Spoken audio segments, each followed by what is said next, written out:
चलो चलो गाइस, करते हैं, स्टार्ट करते हैं आज के सेशन को। हाँ, एक चीज और मैं बोलना चाहूंगा, अगर किसी को किसी तरह की कोई सी भी क्वेरी हो, वो डायरेक्ट मुझे अपना अनम्यूट करके मुझसे पूछ सकता है। ठीक है। और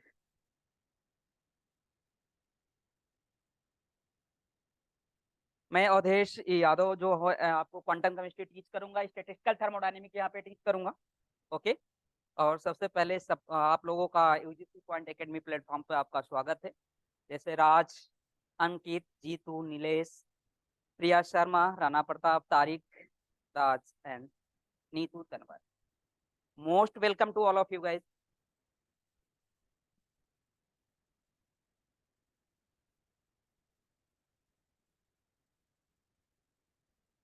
चलिए स्टार्ट करते हैं।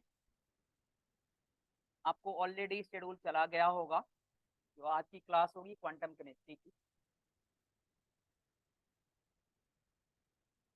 फिजिकल का एक इम्पोर्टेंट टॉपिक है ये।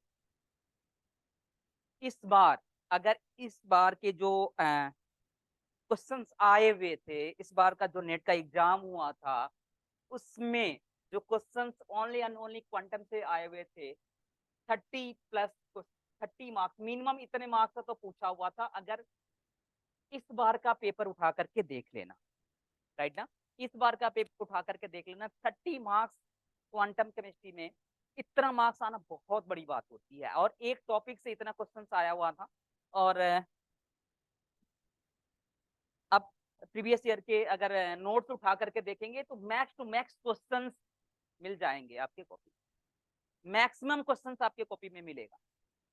राइट, तो थोड़ा सा गाइज पैसेंस रखना होगा, थोड़ा सा धैर्य के साथ हमारे साथ बने रहना होगा।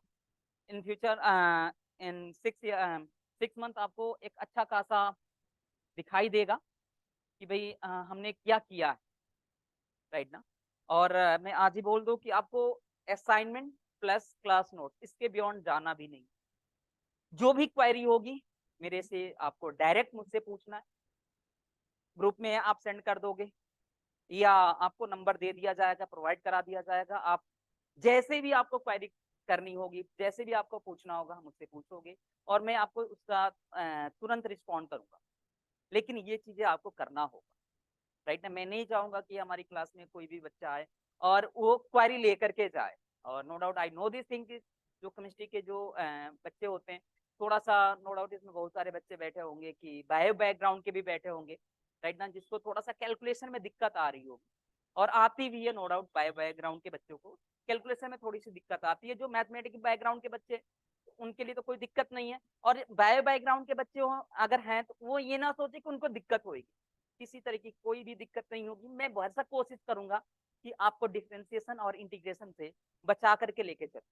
लेकिन कहीं कहीं आएगा जो थोड़ी सी दिक्कत करेगी, लेकिन मैं उससे, हम लोग उस चीज से यूज टू हो जाएंगे। हम लोग इतनी प्रैक्टिस कर लेंगे शुरू में ही कि उस चीज से यूज टू हो जाएंगे और कोई दिक्कत नहीं होगी। और एक बड़ा इंटरेस्टिंग टॉपिक है और गेनिंग मार्क्स का है, और मैं आपसे आपको विश्वास दिलाता हूँ कि इसके बियॉन्ड नहीं जाएगा। आपके जो क्लास नोट्स हैं उसके बियॉन्ड नहीं जाएगा, राइट ना। सो चलिए,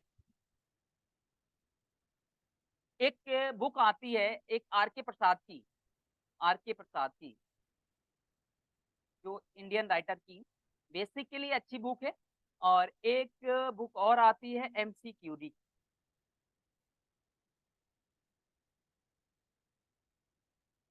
एमसीक्यूडी की बुक आती है, जो दोनों बुक अच्छी है अपने आप, राइट ना। आर के प्रसाद और डोनाल्ड एमसी क्यूरी की बुक आती है।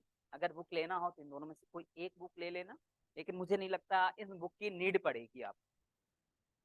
पहले ही मैंने बता दिया कि क्वेरी नहीं रखने हैं, जैसे भी होगा आपको मुझसे पूछना है, बेहिचक पूछना है, मैं उसका आंसर दूंगा। लेकिन मेहनत थोड़ी सी करनी पड़ेगी। और मैं फर्स्ट ऑफ ऑल ये बताना चाहूंगा आपसे कि अपने टाइम की वैल्यू करनी पड़ेगी। आपके लिए आज के डेट में सबसे कीमती चीज जो है ना, आपका टाइम। अगर आप अपने टाइम की वैल्यू करेंगे आज के डेट में, तो इन फ्यूचर जो आपके सराउंडिंग में जितने लोग हैं या जो भी लोग हैं वो आपकी वैल्यू करेंगे। अगर अभी आप अपनी टाइम की वैल्यू नहीं करेंगे तो आपके सराउंडिंग में एक टाइम आएगा कि वो भी आपकी वैल्यू नहीं करेंगे। तो खुद की वैल्यू करना सबसे बड़ी चीज होती है।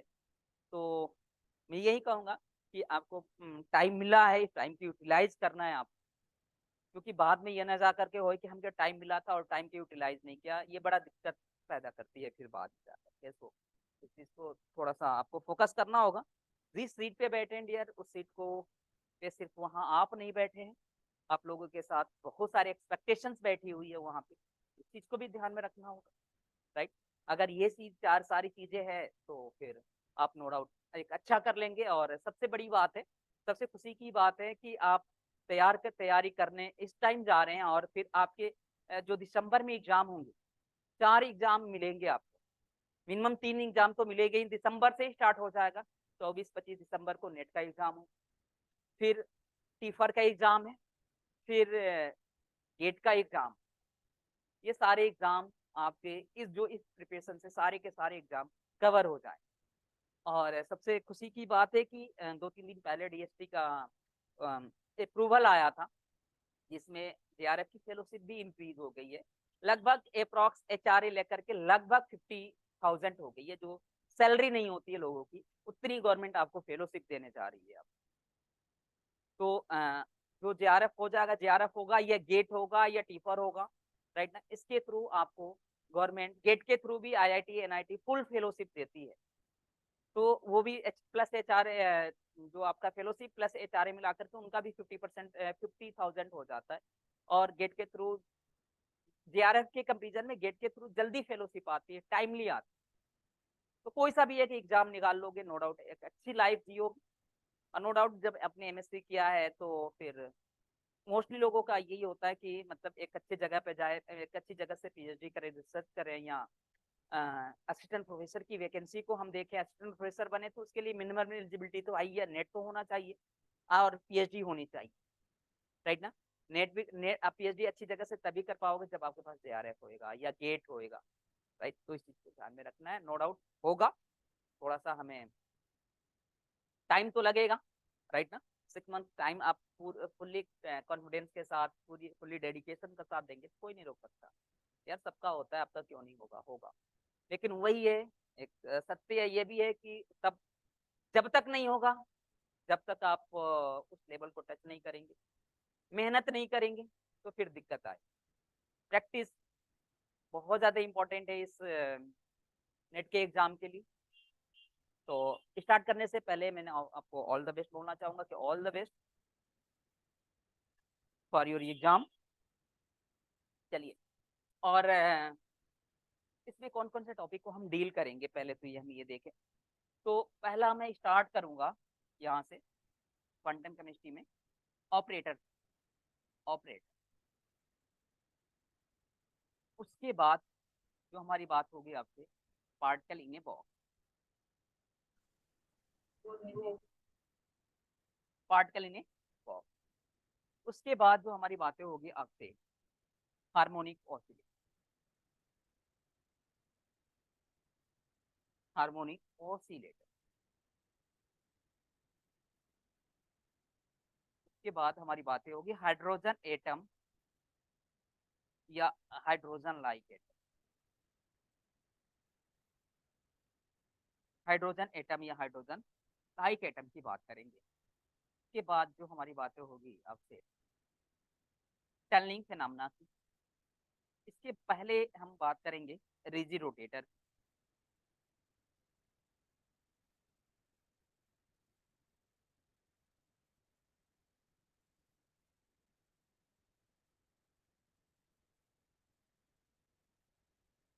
टनलिंग फिनोमेना की। उसके बाद टनलिंग के बाद होगी परटर्बेशन थियरी,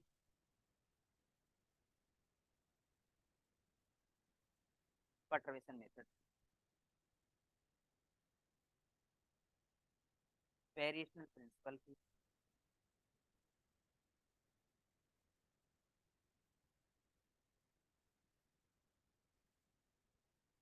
वेरिएशनल प्रिंसिपल की, फिर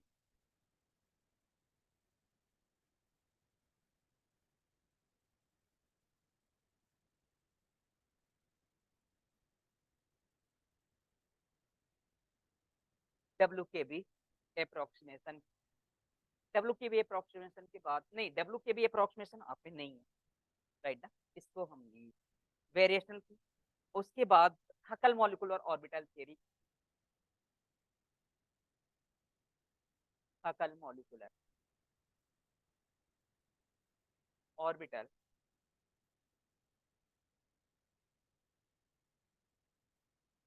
थ्योरी, और नेक्स्ट वन लेटर डिटरमिन।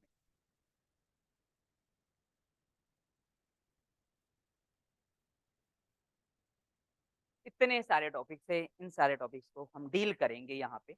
और ये अपने आप में बहुत बड़े टॉपिक है, कम से कम मिनिमम 60 आवर्स तो लगना ही लगना है मिनिमम। इनको अगर ये सारे टॉपिक करेंगे तो 50 से 60 आवर्स देने ही पड़ेंगे हम लोगों को, ठीक है। सो चलिए जी स्टार्ट करते हैं। स्टार्ट करने से पहले ये जो हमारा यहाँ से हर बार एक क्वेश्चन पूछता है भैया, हर बार एक क्वेश्चन पूछता है, इसलिए मैं पहले यहाँ से स्टार्ट करने जा रहा हूँ।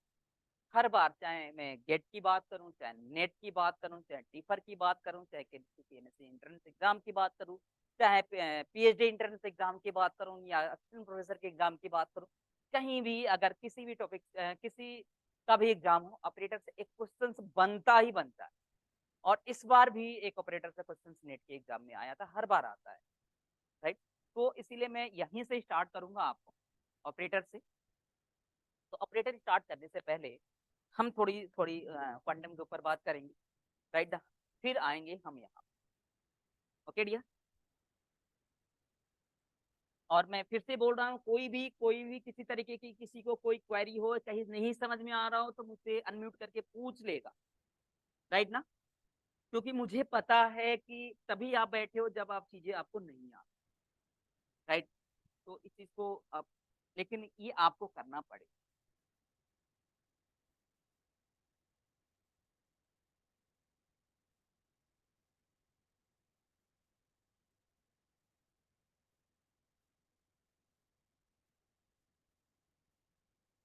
थोड़ा क्योंकि ये फिजिकल का पार्ट, तो थोड़ी सी मैथमेटिक्स का भी टच आएगा इसमें, लेकिन घबराना नहीं है। मैं आपसे प्रॉमिस करता हूँ कि आपको दिक्कत नहीं होगी, थोड़े टाइम दोगे, थोड़ी सी मेहनत करके आओगे।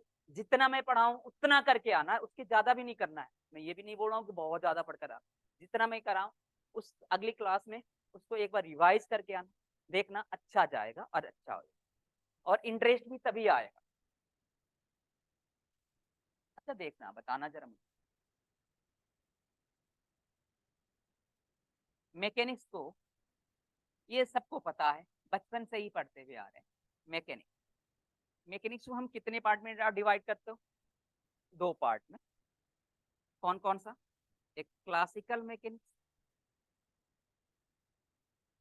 थोड़ा सा मैं रिलेट करना चाहता हूँ, और एक क्वांटम।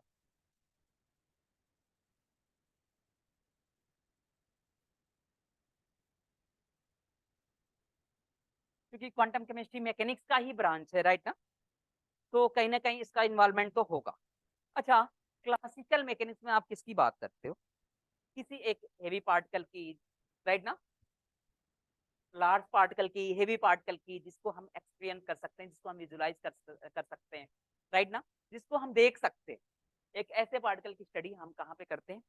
क्लासिकल मैकेनिक्स में। अब देखना जरा, कुछ इस तरीके का, मान लो कोई इंसान ही है, कोई ऑब्जेक्ट ही है, मान लिया, कोई भी हो सकता है। सपोज करना जरा, इसकी initial velocity 2 metre per second, T acceleration 3 metre per second square, तो T is equal to 2 second बाद, T is equal to 2 second बाद इसकी फाइनल वेलोसिटी क्या हो जाएगी? इसकी फाइनल वेलोसिटी क्या हो जाएगी? तो आप अभी बता सकते हो क्या इसको कैलकुलेट करके? नहीं बता सकते डियर, जब तक आपने कुछ फॉर्मूला डेवलप नहीं करोगे। v इक्वल टू आपने बचपन में क्या किया होगा? v equal to u plus के 80, s is equal to ut plus के हाफ at स्क्वायर और v square is equal to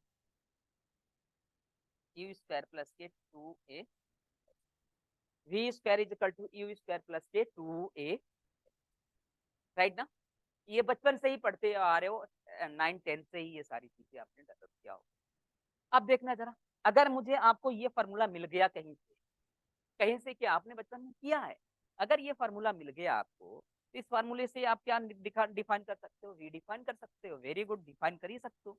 और इसको हम क्या बोलते हैं, इक्वेशन ऑफ मोशन। इसको हम क्या बोलते हैं जी, इक्वेशन ऑफ मोशन। इसको आप किसका नाम देते हो डियर, इक्वेशन ऑफ मोशन का नाम देते हो। अगर किसी क्लासिकल पार्टिकल का, अब देखो, अगर इस क्लासिकल पार्टिकल की अगर कोई सी भी फिजिकल प्रॉपर्टी डिस्क्राइब करना हो, चाहे पोजीशन हो, चाहे मोमेंटम हो, चाहे काइनेटिक एनर्जी हो, चाहे potential energy, this is the physical properties of the system. It means classical particle. या इस this one particle microscopic particle, right ना, this one particle। अगर किसी क्लासिकल पार्टिकल, अब देखना जरा, जैसे भी निकल जाएगा इस फार्मूले से, जैसे भी इस फार्मूले से निकल जाएगा तो मोमेंटम भी निकल जाएगा। आपको पता है ना, P is equal to m into v, right ना। काइनेटिक एनर्जी भी निकल जाएगा। काइनेटिक एनर्जी क्या होती है, half m v square. Potential energy क्या होती है, अगर कोई ऑब्जेक्ट अगर अर्थ से h डिस्टेंस पे है, तो रेस्ट में है तो पोटेंशियल एनर्जी क्या होती है, mgh पढ़ा होगा। अब देखना जरा, किसी पर्टिकुलर यहाँ से डिस्टेंस h क्या है, डिस्टेंस है अर्थ से। अगर डिस्टेंस पता चल जाएगा यहाँ से, अगर यहाँ से डिस्टेंस पता चल जाएगा, तो आप पोटेंशियल एनर्जी क्या हो जाएगी, h को mgh से रिप्लेस कर दें, या डिस्टेंस s है, s से रिप्लेस कर देंगे। आप क्या देख रहे हो यार, आप क्या देख रहे हो, देखना जरा। अगर किसी क्लासिकल पार्टिकल की, थोड़ा सा मैं लिंक करने की कोशिश कर रहा हूँ, थोड़ी देर धैर्य रखना, राइट ना, अभी यहाँ पे नहीं आया। अगर किसी क्लासिकल पार्टिकल की, मतलब विश्वन पार्टिकल की अगर फिजिकल प्रॉपर्टी डिस्क्राइब करना हो, तो फर्स्ट ऑफ ऑल आपने इक्वेशन ऑफ मोशन डेवलप किया। डजंट मैटर कैसे किया होगा, वो बात की बात, डजंट मैटर आपने इक्वेशन ऑफ मोशन किसके हेल्प से किया होगा, वो बात की बात है। लेकिन पहले आपने क्या किया होगा, इक्वेशन ऑफ मोशन डेवलप किया होगा, राइट ना। और with the help of this equation of motion आपने क्या डिफाइन किया होगा, देखो, velocity, momentum, kinetic energy, potential energy. It means physical property इस पार्टिकल्स की, इस क्लासिकल पार्टिकल की फिजिकल प्रॉपर्टी आपने डिस्क्राइब करना शुरू कर दिया with the help of this equation of motion. With the help of this equation of motion, इस फिजिकल प्रॉपर्टी, इस क्लासिकल पार्टिकल की सारी फिजिकल प्रॉपर्टी क्या करना शुरू कर दिए, एक्सप्लेन करना शुरू कर दिए with the help of this equation of motion for this classical particle. उसी तरीके से अगर किसी क्वांटम पार्टिकल्स की बात करूं, क्वांटम पार्टिकल्स में, क्वांटम मैकेनिक्स में किस लेवल पे, यहाँ पे दिस वन लेवल पे, तो यहाँ पे किस लेवल पे बात करोगे, माइक्रोस्कोपिक लेवल। मतलब माइक्रोस्कोपिक लेवल पे इट मींस अगर पार्टिकल की साइज 1 माइक्रोन से लेस हो, क्वांटम मैकेनिक्स में हम कैसे पार्टिकल की, कैसे ऑब्जेक्ट की बात करते हो, जिसकी साइज 1 माइक्रोन से लेस हो, जिसकी एक ऐसा ऑब्जेक्ट जिसकी साइज 1 माइक्रोन से लेस हो, ऐसे पार्टिकल की स्टडी हम कहाँ पे करते हैं, क्वांटम मैकेनिक्स। जिसकी साइज 1 माइक्रोन से लेस हो, ऐसे पार्टिकल की स्टडी हम कहाँ पे करते हैं, क्वांटम मैकेनिक्स। मतलब क्या, अगर तो यहाँ पे अगर क्वांटम पार्टिकल की अगर फिजिकल प्रॉपर्टी आपको एक्सप्लेन करनी होगी, तो फर्स्ट ऑफ ऑल उस क्वांटम पार्टिकल के का कहाँ क्या लिखना होगा, वेव फंक्शन साई, जिसको हम साई के नाम से जानते हैं, जिसको हम किसके नाम से जानते हैं, साई के नाम से जानते हैं। अगर किसी क्वांटम पार्टिकल का हमने वेव फंक्शन डिजाइन कर लिया, तो सारी की सारी फिजिकल प्रॉपर्टी हम एक्सप्लेन कर लेंगे। जिस तरीके से अगर किसी क्वांटम क्लासिकल पार्टिकल की इक्वेशन ऑफ मोशन डेवलप किया, और जिसके और उसके हेल्प से ये सारी की सारी प्रॉपर्टी हमने डिस्क्राइब करना शुरू कर दिया, उसी तरीके से अगर किसी क्लासिकल क्वांटम पार्टिकल का, अगर किसी क्वांटम पार्टिकल का wave function design, doesn't matter हम वेव फंक्शन कैसे डिफाइन करेंगे, वो बात की बात, डजंट मैटर। इसका वेव फंक्शन किसी भी, जो आपने लिखवाया था ना अभी कुछ देर पहले, जो डिफरेंट सिस्टम्स की बात किया था, rigid rotator, harmonic oscillator, hydrogen atom, hydrogen like atom, means one electron system या पार्टिकल इन ए बॉक्स। अगर डिफरेंट डिफरेंट सिस्टम का अगर मुझे एक्सप्लेनेशन देना होगा, उसकी फिजिकल प्रॉपर्टी डिस्क्राइब करनी होगी, तो वहां पे हमको क्या डिफाइन करना होगा, उस सिस्टम के कोरस्पॉन्डिंग वेव फंक्शन डिफाइन करना होगा। और वेव फंक्शन डिजाइन कर लिए तो उस क्वांटम पार्टिकल का उस सिस्टम के अंदर वो क्वांटम पार्टिकल्स होगी, और क्वांटम पार्टिकल्स का हम सारी की सारी फिजिकल प्रॉपर्टी हम क्या कर लेंगे, डिस्क्राइब कर लेंगे। जिस तरीके से ये इक्वेशन मोशन क्लासिकल पार्टिकल की फिजिकल प्रॉपर्टी डिस्क्राइब कर रहा होगा, उसी तरीके से ये वेव फंक्शन किसी क्वांटम पार्टिकल की सारी फिजिकल प्रॉपर्टी को डिस्क्राइब करेगा। और डजंट मैटर किस वे से, किस मेथड से हम डिस्क्राइब करेंगे, वो बात की बात। Okay guys, I hope you understand कि वेव फंक्शंस का एक्चुअल मीनिंग क्या होता है। तो बहुत से लोग बोलते हैं साई, भाई साई का मतलब क्या होता है, क्या फिजिकल मीनिंग होती है, इसका क्यों यूज करते हैं बार बार, ठीक है ना। तो इट मीन्स मैं यहाँ अब तो इतना बताने के बाद मैं बेहिचक बोल सकता हूँ कि wave function contain all the physical property about of the quantum particle. Wave function contain all the physical properties of what, quantum particle.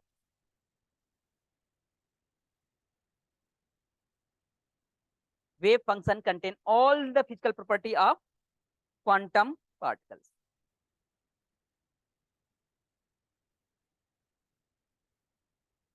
चलिए गाइस, तो हेडिंग डाल लो, वेव फंक्शन। आइए वेव फंक्शन की बात करते हैं। अभी मैं टॉपिक पे नहीं आया, थोड़ी बहुत कुछ बतानी पड़ेगी, तो हम जाकर ऑपरेटर की बात करेंगे।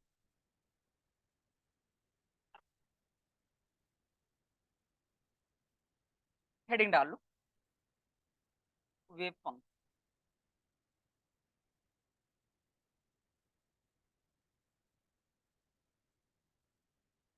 तो मैं लिख सकता हूँ wave function.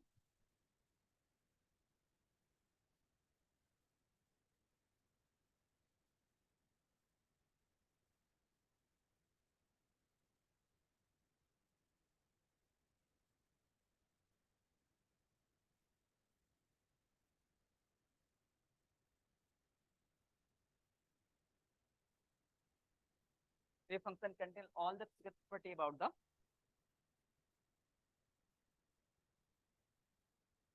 Quantum particle, about the what, quantum particle. Wave function क्या करता है, क्वांटम पार्टिकल की सारी फिजिकल प्रॉपर्टी को क्या करता है, एक्सप्लेन करता है। और इसको किससे रिप्रेजेंट करते हैं, साई एक्स। अच्छा, एक्स का मतलब समझते हैं गाइस, एक्स क्या है, this is the position. X क्या है, एक्स को हम क्या बोलते हैं, पोजीशन। तो ये फंक्शन किस पे डिपेंड कर रहा है, ये फंक्शन किस पे डिपेंड कर रहा है, पोजीशन पे। तो इसलिए हम इसको क्या बोलेंगे, इसलिए हम इसको क्या बोलेंगे, पोजीशन डिपेंडेंट। दोनों लगे। हाँ हाँ, पोजीशन डिपेंडेंट वेव फंक्शन, इसको हम क्या बोलते हैं बेटा, position dependent wave function, right ना। और एक जो होता है साई एक्स टी भी होता है, ये पोजीशन के साथ साथ टाइम पे भी डिपेंड कर रहा है, तो इसको हम टाइम डिपेंडेंट वेव फंक्शन। अगर टाइम डिपेंडेंट वेव फंक्शन होगा ना, अंडरस्टूड होगा, पोजीशन भी उसमें उसके साथ होगा ही होगा। तो इसलिए हम पोजीशन टाइम डिपेंडेंट में ये ध्यान रखना कि उसमें पोजीशन भी होगा। तो इस टाइम डिपेंडेंट,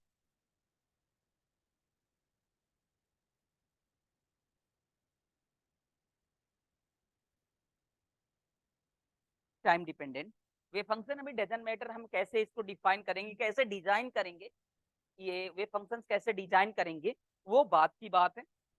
ओके गाइस, सो चलिए थोड़ी सी बात और इस पे आकर के करते हैं। ऐसा नहीं है कि सारी के सारी कोई सा भी अगर वे फंक्शंस आपको दे दे, सारी की सारी फिजिकल प्रॉपर्टी वो वे फंक्शन कंटेन ही करेगा, ऐसा भी नहीं। उसके लिए कुछ लिमिटिंग कंडीशंस होती है। सपोज करना जरा, अगर मान लो आप नेट का एग्जाम देना चाहते हैं आप, तो नेट का एग्जाम देने के लिए ऐसा नहीं है ना कि केमिस्ट्री से नेट का एग्जाम कोई भी दे सकता है। CSIR ने कुछ क्राइटेरिया तो रखा हो कि केमिस्ट्री से आपकी क्या होनी चाहिए, MSc होनी चाहिए। सेकेंड वन, MSc में 55% मार्क्स होना चाहिए, तभी जाकर के आप एग्जाम नेट के एग्जाम में अपीयर हो सकते हैं। कुछ लिमिटिंग कंडीशंस तो है ना, उसी तरीके से वेव फंक्शंस की भी कुछ लिमिटिंग कंडीशन। उसी तरीके से वे फंक्शंस की भी क्या है, कुछ लिमिटिंग कंडीशंस है। अगर वे फंक्शन उस लिमिटिंग कंडीशन को सेटिस्फाई कर रहा है, वे फंक्शन उस लिमिटिंग कंडीशंस को सेटिस्फाई कर रहा है, तब तो जाकर के वो वे फंक्शन सुटेबल वे फंक्शन होगा, या उसका एक और नाम देते हैं डियर एडमिसिबल वे फंक्शन, या उसका एक और नाम देते हैं एक्सेप्टेबल वे, राइट। तो वो मैं लिखने जा रहा हूँ यहाँ पे वो लिमिटिंग कंडीशंस, और बार बार नेट के एग्जाम में तो वो पूछ ही लेता है कि अगर 4 ऑप्शन दे देता है और उसमें से पूछ लेता है कि विच one is the acceptable way function, इसमें से कौन सा एक्सेप्टेबल वे फंक्शन होता है। तो कंडीशंस आपको पता होनी चाहिए, वही कंडीशंस मैं लिखने जा रहा हूँ, राइट ना।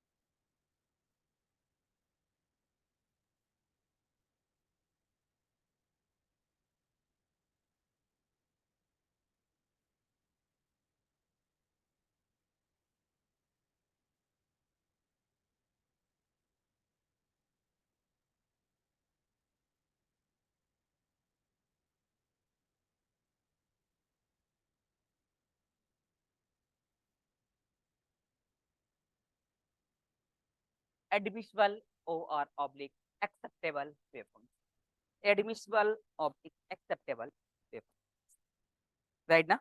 एडमिसिबल वे फंक्शंस किसे कहते हैं, एक्सेप्टेबल वे फंक्शंस किसे कहते हैं,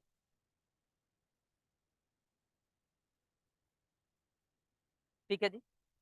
तो एडमिसिबल और एक्सेप्टेबल, तो पहला क्या होती है, function should be, function should be continuous, function should be what, continuous. Second one, function should B, एक एक पॉइंट में समझाऊंगा थोड़ी देर धैर्य के साथ। Function should be, function should be continuous, function should be differentiable,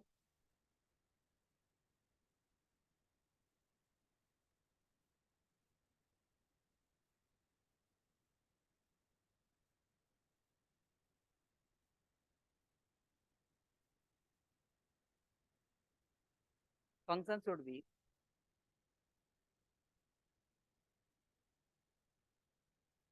single valued,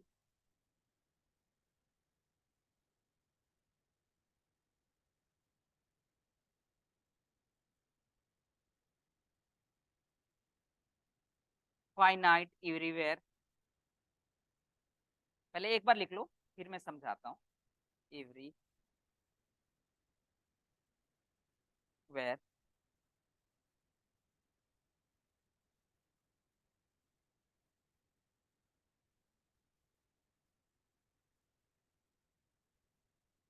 function should be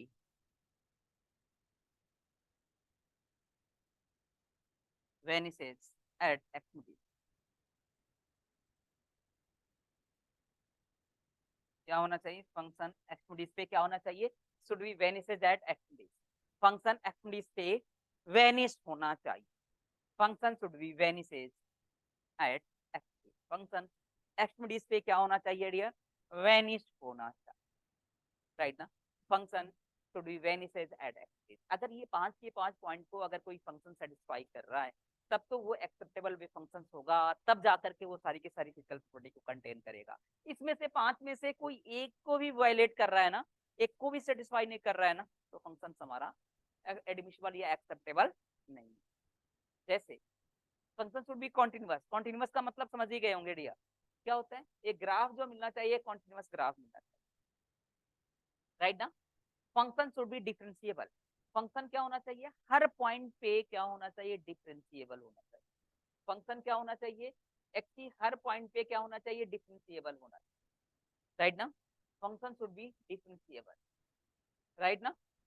function should be single valued, single valued का मतलब समझते हो, x की एक वैल्यू पे साई x की एक ही वैल्यू मिले। देखो अगर मैं psi x is equal to कोई एक फंक्शन ले लिया, साइन x की कोई एक वैल्यू रख, x इज इक्वल टू 0 रख दो, तो psi x is equal to 0 पे क्या दे देगा, साइन 0 आ जाएगा। साइन 0 क्या आ जाएगा, 0। x की एक वैल्यू पे साई x की एक ही value, psi x is equal to pi by 2 रख दो, x की कोई एक वैल्यू ले लो pi by 2, x is equal to pi by 2 ले लिया, तो साइन x की जगह पे pi by 2, sine pi by 2 की वैल्यू क्या होती है, 1। x की एक वैल्यू पे साई x की कितनी वैल्यू मिल रही है, एक वैल्यू मिल रही है। x की एक वैल्यू पे साई x की कितनी वैल्यू मिल रही है, एक वैल्यू मिल रही है, इसलिए हम इसको क्या बोलेंगे, सिंगल वैल्यू। मतलब x की एक वैल्यू पे साई x एक ही वैल्यू दे, उस फंक्शन की एक ही वैल्यू आनी चाहिए, दो वैल्यू नहीं आनी चाहिए। तो ऐसे फंक्शंस को कौन सा फंक्शन बोलेंगे, सिंगल वैल्यूड। अगर ऐसे नहीं समझ में आ रहा तो ऐसे समझ लो, ये तो आप लोगों को समझ में आ ही जाएगा, मुझे पता है। ये कोई इंसान है, राइट ना, इस इंसान की दोस्ती एक ही इंसान के साथ होनी चाहिए, मतलब एक एक ही के साथ एग्जिस्ट करे, एक की दोस्ती एक ही के साथ हो, ना कि एक की दोस्ती कईयों के साथ हो जाए। बातें समझ में आ रही है ना। अगर एक की दोस्ती कईयों के साथ हो जाए, मतलब कई लोगों के साथ एग्जिस्ट करना शुरू कर दे, इसको हम क्या बोलते हैं, मल्टी वैल्यू का नाम देते हैं। लेकिन एक की फ्रेंडशिप एक ही के साथ हो, उसको हम क्या बोलेंगे, single value. I hope you understand, कि समझ में आया हो। चलें आगे, अभी एक एग्जांपल कराऊंगा, आ जाएगा और क्लियर हो जाएगी picture. Okay, function should be single value, right ना। ये थर्ड पॉइंट आपको क्लियर होगा। नेक्स्ट वन की अगर मैं बात करूं, function should be finite everywhere. Function क्या होना चाहिए, हर फंक्शन की वैल्यू क्या होनी चाहिए, हर जगह एक फाइनाइट वैल्यू मिलनी चाहिए, हर जगह फंक्शन की एक फाइनाइट वैल्यू मिलनी चाहिए। जैसे अगर मैं बात अब बताऊं आपको,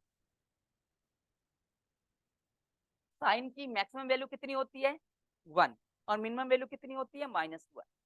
और ये साइन की इसी बीच में एक्स की कोई भी वैल्यू रख लो, एक्स की कोई भी वैल्यू रख लो, साइन की जो वैल्यू आएगी +1 और -1 के बीच में ही आए, मतलब एक फाइनाइट वैल्यू है। मतलब फंक्शन ऐसा होना चाहिए जो हर पॉइंट पे एक फाइनाइट वैल्यू दे। फाइनाइट का मतलब काउंटेबल, जिसको हम काउंट कर सकते हैं, जिसको हम मेजर कर सकते हैं, इस तरीके की वैल्यू होनी चाहिए। ओके, तो function should be finite everywhere. और next one, function should be vanishes at extremities. Function क्या होना चाहिए, एक्सट्रीमिटीज पे वेनिस होना चाहिए। वेनिस का मतलब जानते हो क्या होना चाहिए, वेनिस का मतलब होता है जीरो। वेनिस का मतलब क्या होता है, जीरो। मतलब लिमिट पॉइंट पे क्या होना चाहिए, जीरो होना चाहिए। लिमिट पॉइंट पे फंक्शन क्या होना चाहिए गाइस, जीरो होना चाहिए। अगर इन सारे 5 कंडीशन को कोई वे फंक्शन सेटिस्फाई कर रहा है, तब तो जाकर के वो एक्सेप्टेबल होगा, अदरवाइज वो एक्सेप्टेबल नहीं होगा। अगर मान लो कोई क्वांटम पार्टिकल से 0 से a में ये मूव कर रहा है, फ्रीली मूव कर रहा है, तो फंक्शन ये इसकी लिमिट पॉइंट कहाँ पे, इस पार्टिकल कहाँ तक जा सकता है, इधर यहाँ तक जा सकता है, और यहाँ से यहाँ तक जा सकता है, राइट ना। यहाँ से यहाँ तक जा सकता है, तो फंक्शन यहाँ पर भी जीरो होना चाहिए। वेनिस का मतलब क्या होता है, जीरो। फंक्शन यहाँ पे भी जीरो होना चाहिए, और फंक्शन यहाँ पे भी जीरो होना चाहिए। बीच में जीरो होगा नहीं होगा वो बात की बात है, लेकिन लिमिट पॉइंट पे फंक्शन क्या होना चाहिए, जीरो होना चाहिए। आप जिस रूम में बैठे हो, तो आपकी लिमिट, अगर दरवाजा बंद कर दिया जाए, तो आपकी लिमिट कहाँ से कहाँ तक हो सकती है, कहाँ से कहाँ तक, दीवारों, इस दीवार से उस दीवार तक जा सकते हो, राइट ना। उस दीवार पे भी फंक्शन जीरो होना चाहिए, और उस दीवार पे भी फंक्शन क्या होना चाहिए, जीरो होना चाहिए। मतलब लिमिट पॉइंट पे फंक्शन क्या होना चाहिए, जीरो होना चाहिए। अगर ये 5 के 5 कंडीशन कोई फंक्शन सेटिस्फाई कर रहा है, तब तो जाकर के वो एक्सेप्टेबल है, अदरवाइज वो एक्सेप्टेबल नहीं। चलिए एक हम प्रॉब्लम करते हैं, एक एग्जाम्पल उठाते हैं और आपको समझ में आ।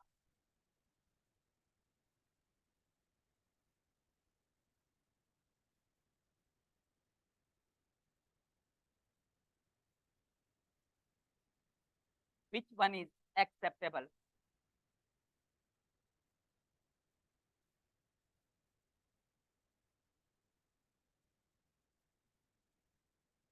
Which one is the acceptable wave function?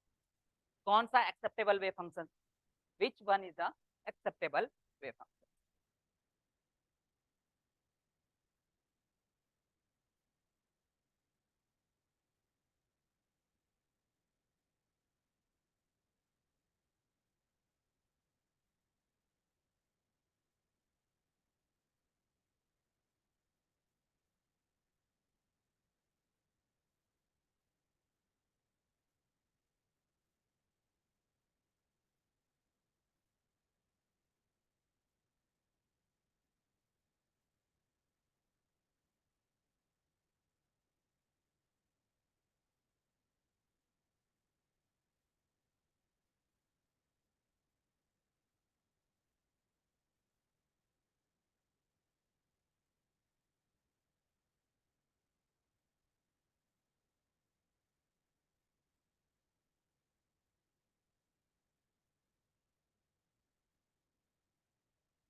एक मिनट रुकिएगा जरा।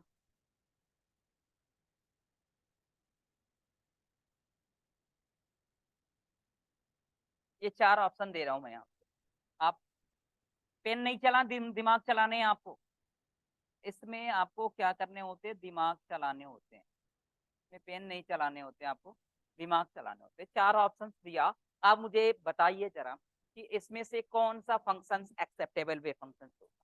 इसमें से कौन सा फंक्शन आपका एक्सेप्टेबल वेव फंक्शन होगा? Can you tell me which one is the acceptable wave function? Which one is the acceptable wave function? Navita, Neetu, Priya, Nilesh, Raj. Which one is the acceptable wave function? बहुत से लोग जुड़े हुए हैं, बताइए।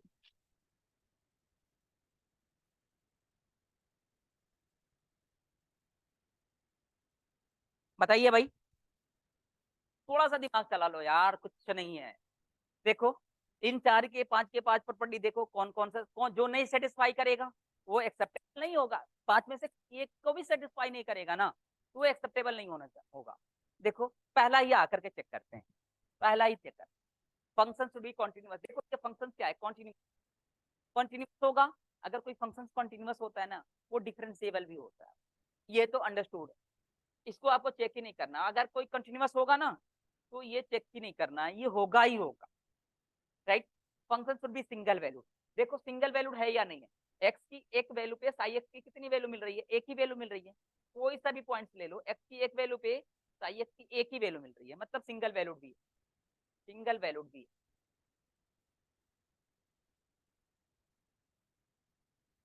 राइट ना? फाइनाइट भी दे रहा है, एक फाइनाइट वैल्यू भी दे रही है। फिफ्थ पॉइंट की अगर मैं बात करूं, fifth, function should be vanishes at x.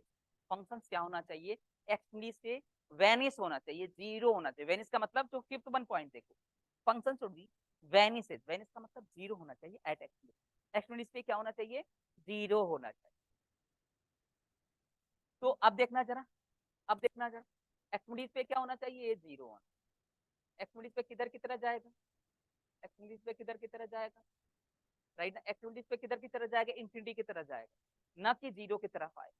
ये एक्स पे किधर की तरफ मूव कर जाएगा भाई? इंफिनिटी की तरफ मूव कर जाएगा, ना कि जीरो की तरफ मूव करेगा। इसीलिए क्या होना चाहिए? एक्स पे वेनिश नहीं कर रहा है। एक्स पे वेनिश नहीं कर रहा है, तो इंफिनिटी की तरफ मूव कर रहा है। इसका मतलब क्या हुआ? इसका मतलब ये हुआ कि एक पॉइंट को, जो लास्ट वाला पॉइंट है, लास्ट वन पॉइंट है, इसको सेटिस्फाई नहीं कर रहा है। ये फंक्शन आपका एक्सेप्टेबल, इसलिए ये वाला फंक्शन क्या होगा? एक्सेप्टेबल नहीं। राइट ना? ये जो फंक्शन है, ये फंक्शन आपका क्या होगा? एक्सेप्टेबल नहीं। सेकेंड वन देख ही रहे, ये डिसकंटिन्यूअस है, ग्राफ ब्रेक हुआ है, तो ये डिसकंटिन्यूअस है, ये तो होगा। देखो इस पॉइंट की देख लो, देखो ये कॉन्टिन्यूअस भी है, कहीं पे ब्रेक नहीं है। एक्स पे वेनिस भी कर रहा है, एक्स पे जीरो की तरफ आ रहा है, लेकिन ये सिंगल वैल्यूड नहीं है। देखना जरा, एक्स की एक वैल्यू पे देखो, साई एक्स की कितनी वैल्यू मिल रही है? एक, दो और साई एक्स की 3 वैल्यू मिल रही है, एक्स की 1 वैल्यू पे साई एक्स की 3 वैल्यू मिल रही है, इसका मतलब this is multi valued, this is your multi valued. और ये देखना चाहिए ये फंक्शन क्या है, कंटिन्यूअस है, डिफरेंशिएबल भी है, सिंगल वैल्यूड भी है, एक्चुअली से क्या कर रहा है, वेनिश भी कर रहा है। तो ये आपका क्या होगा, ये आपका फंक्शन क्या होगा, एक्सेप्टेबल वेव फंक्शन। ये आपका फंक्शन क्या होगा dear, acceptable wave function. This one is your acceptable wave function, this one is your acceptable wave. तो आई होप यू अंडरस्टैंड। कोई अगर किसी तरह की कोई क्वारी हो आप मुझसे पूछ सकते हो, राइट ना, आप मुझसे पूछ सकते हो किसी तरह की कोई क्वारी हो आपको, ठीक है।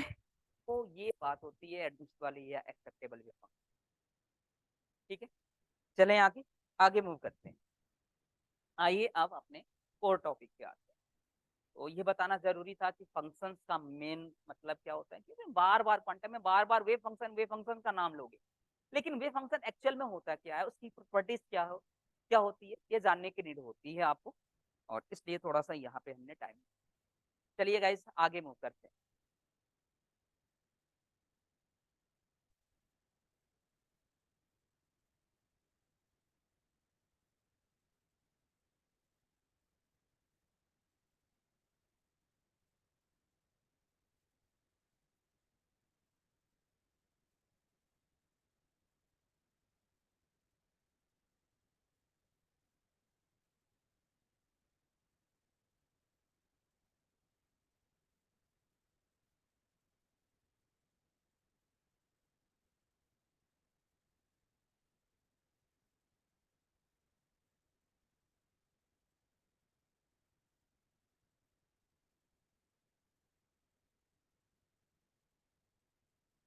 चलिए कुछ ऐसी बातें हैं जो आपको थोड़ी सी दिक्कत करेगी, वो मैं बता दूं।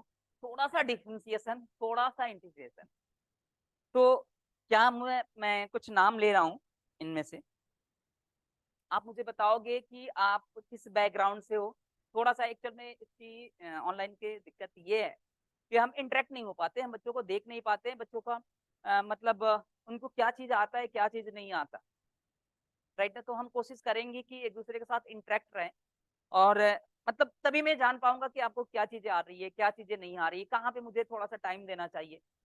तो मैं बस आपसे बस इतना पूछना चाहता हूँ कि आपका बैकग्राउंड क्या है, आप मैथमेटिक्स बैकग्राउंड के हो, या आप बायो बैकग्राउंड के हो, या आपको थोड़ी सी डिफरेंशिएशन थोड़ी सी इंटीग्रेशन आती नहीं आती। सो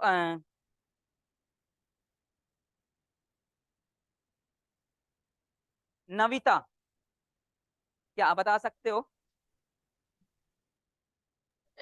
सर मेरे पास बायो थी।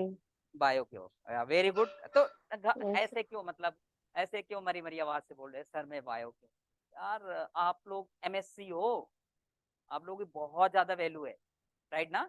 कोई बात नहीं, बायो से हो तो अच्छी बात है। मतलब कहने का मतलब ये है कि थोड़ा सा डिफरेंशियल इंटीग्रेशन में थोड़ा हार्ड टाइट होगा, कोई बात नहीं। Yes, sir. हाँ हाँ, कोई बात नहीं कोई बात नहीं। हाँ और भाई, और अपनी अपनी बता दो यार, अपनी अपनी बता दो। नहीं, मैं मैथ्स बैकग्राउंड से हूँ सर, इसलिए प्रॉब्लम नहीं है। डिफरेंशियल। नीलेश मैथ बैकग्राउंड क्यों, हाँ कोई बात नहीं कोई बात नहीं। नीतू, नीतू प्रिया, भाई बताओ भाई।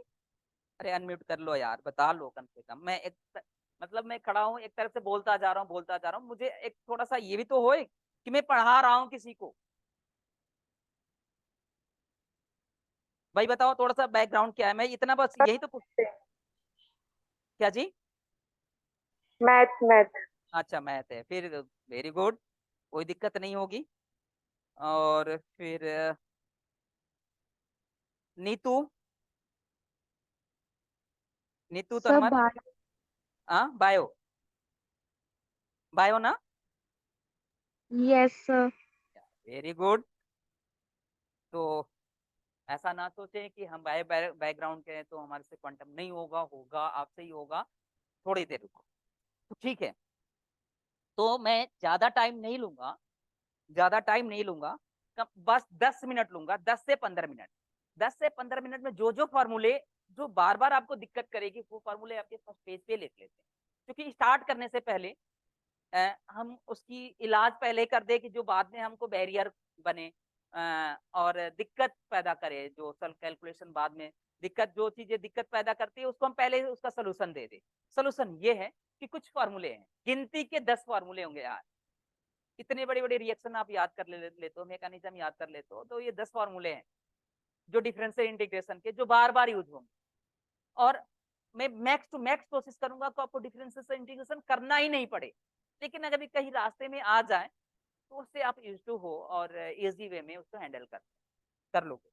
वही है कि मैं 10 फॉर्मूले हैं उसको मैं राइट डाउन कर ले रहा हूँ, जो बायग्राउंड के बच्चे होंगे वो उसको याद कर लेंगे, थोड़ी सी प्रैक्टिस कर लेंगे, इतना तो करना पड़ेगा, इतना तो लाजमी है यार, इतना तो बनता है, राइट ना, कि और ज्यादा नहीं, एक थोड़ी देर अगर उस पर फोकस कर लेंगे तो आपको याद भी हो जाएगा और दिक्कत भी नहीं होगी और इंटरेस्ट भी बनेगा।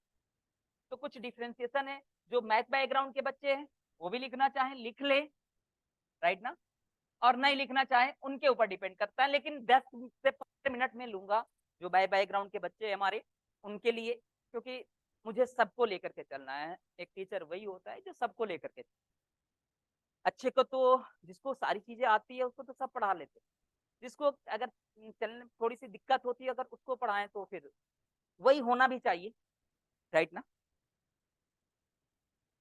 चल, आई होप कि बहुत से लोगों को आता है, मैक्स टू मैक्स लोगों को आता होगा, सबको आता है, मैं तो ये मानता हूँ कि सबको आता है डिफ्रेंसिएशन।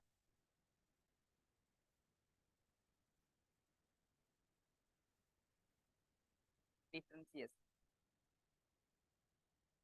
कुछ डिफ्रेंसिएशन का फॉर्मूले हैं, D by D x of x के पावर एन, ये होता है एन एक्स एन माइनस के वन।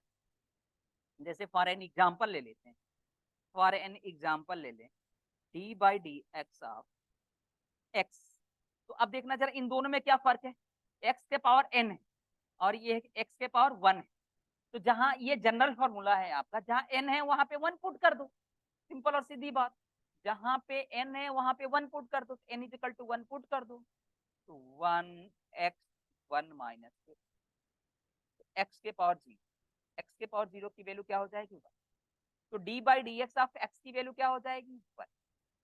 तो ये चीजें ध्यान रखना।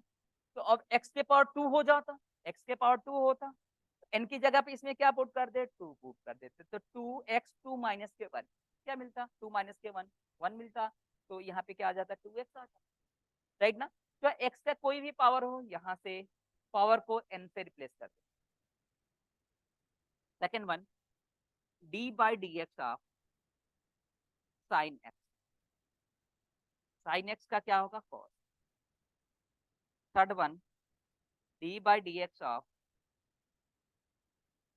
Cos, D by D x of cos X, D by D x of cos X का क्या हो जाएगा माइनस के साथ, माइनस के साथ। फोर्थ वन,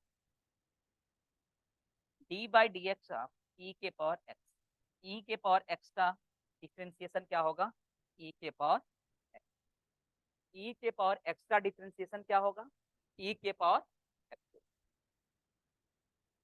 ठीक है। Third fourth, fifth one, D by D x of, D by D x of,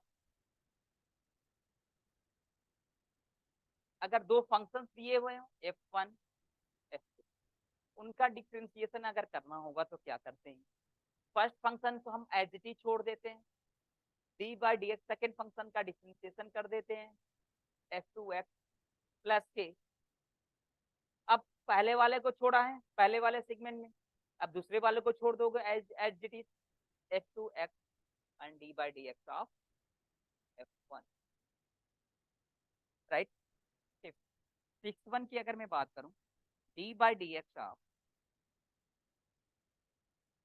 for an example, एक एग्जाम्पल ले लेते हैं, एक एग्जाम्पल ले लेते हैं, एग्जाम्पल में क्या होगा, D by D x of, दो फंक्शंस ले लें एक्स साइन, दो फंक्शंस ले लेते हैं, दो फंक्शंस का, जैसे यहाँ पे f1x f2x, तो यहाँ पे f1x क्या है एक्स एक्स है, f2x क्या है साइन एक्स, अगर इसका डिफरेंशिएशन करना होगा तो देखो पहले को छोड़ दिया एज इट इज, तो पहले की जगह पे क्या एक्स है, दूसरे का डिफरेंशिएशन कर दिया D by D x of दूसरा, दूसरा क्या है साइन एक्स है, प्लस के दूसरे को छोड़ा बेटा as it is, sine x को छोड़ दिया एज इट इज, और d by D x of f one x, f one x, f one x क्या है एक्स, साइन एक्स का डिफरेंशिएशन क्या हो जाएगा, और साइन एक्स है, d by D x of x ये क्या हो जाएगा वन, तो d by D x of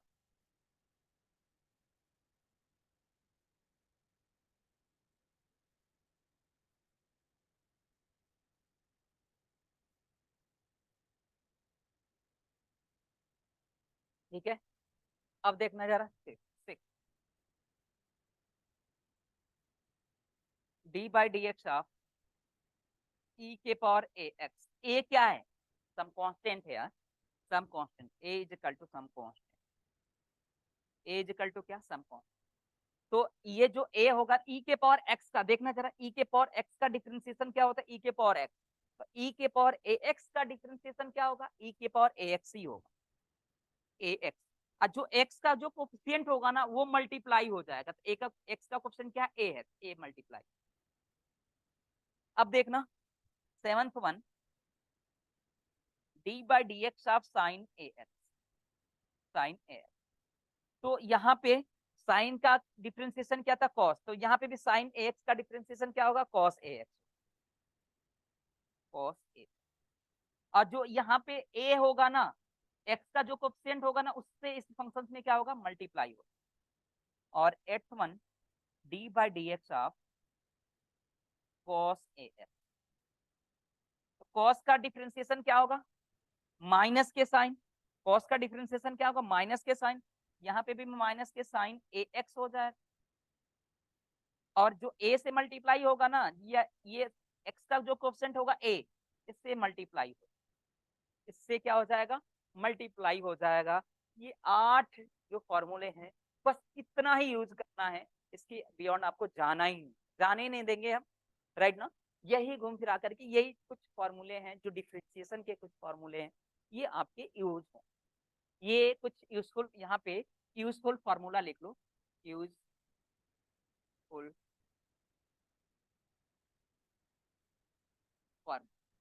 useful formula, ये 8 जो कुछ डिफरेंशिएशन होंगे, राइट ना, ये कुछ 8 डिफरेंशिएशन होंगे, ये आपको बार बार यूज, राइट ना, ये कुछ 8 डिफरेंशिएशन होंगे बार बार यूज होंगे।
ओके चलिए, कुछ डिफरेंशिएशन की बात कर लिया हमने, कुछ इंटीग्रेशन की बात कर ली, अब किसकी बात कर ले हम इंटीग्रेशन की बात कर ले, राइट ना, तो आइए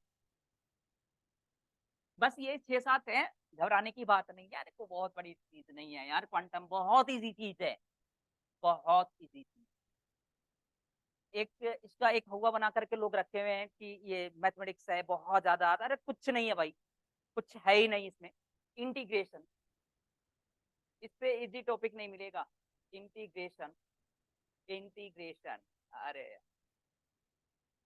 इंटीग्रेशन, इंटीग्रेशन में जो फर्स्ट वन की अगर मैं बात करूंगा, इंटीग्रेशन ऑफ एक्स के पावर एन डी एक्स, इसकी इंटीग्रेशन x के पावर n का इंटीग्रेशन क्या होता है, x के पावर n का डिफरेंशिएशन तो ये होता है, x के पावर n का इंटीग्रेशन क्या होगा, x के पावर n प्लस के 1 अपान n प्लस के।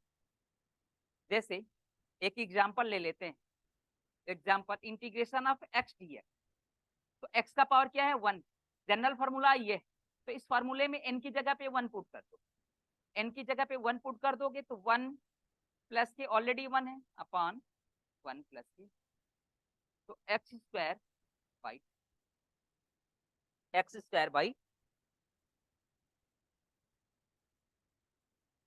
सेकेंड वन की अगर मैं बात करूं, सेकेंड वन की बात करूं, इंटीग्रेशन ऑफ, देखो साइन का इंटीग्रेशन क्या है, साइन का डिफरेंशिएशन क्या है, साइन एक्स का डिफरेंशिएशन क्या है, साइन एक्स का डिफरेंशिएशन क्या है कॉस एक्स, तो साइन एक्स का डिफरेंशिएशन का इंटीग्रेशन क्या होगा माइनस के कॉस एक्स, बस साइन कन्वेंशन चेंज होगा, यहाँ पे प्लस मिल रहा था ना, और तो यहाँ पे माइनस में इंटीग्रेशन में यहाँ पे माइनस मिलेगा, और यहाँ पे माइनस कॉस का डिफरेंशिएशन माइनस मिल रहा है तो इंटीग्रेशन में प्लस मिल जाएगा, बस इतना ही माइनर सा डिफरेंस है, इनके साइन कन्वेंशन चेंज हो जाएंगे, इंटीग्रेशन में इनके यहाँ पे प्लस मिल रहा है तो यहाँ पे माइनस मिल रहा है तो यहाँ पे प्लस, और कुछ नहीं हो।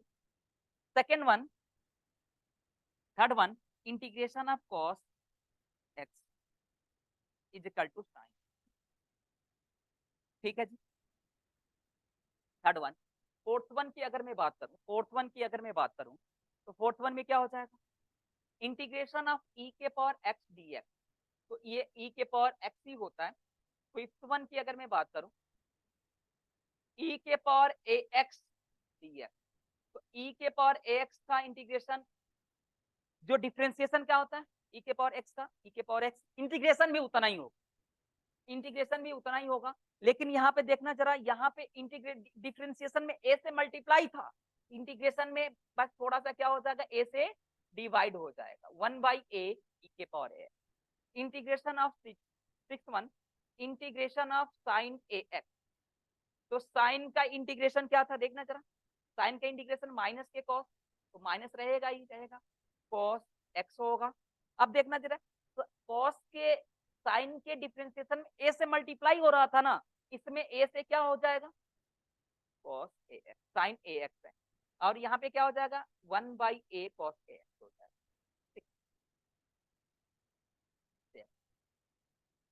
कॉस ए एक्स,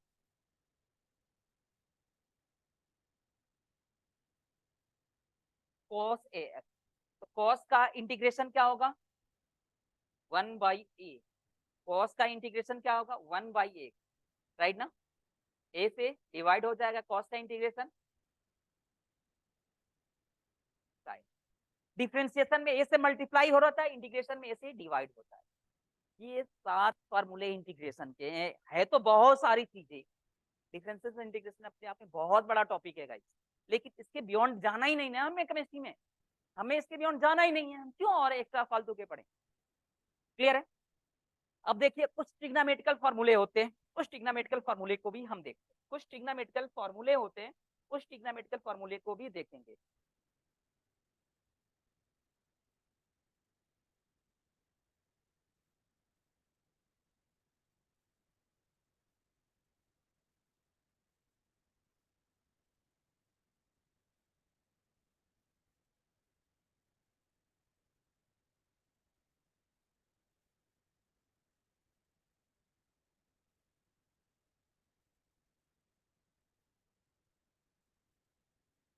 ठीक है जी,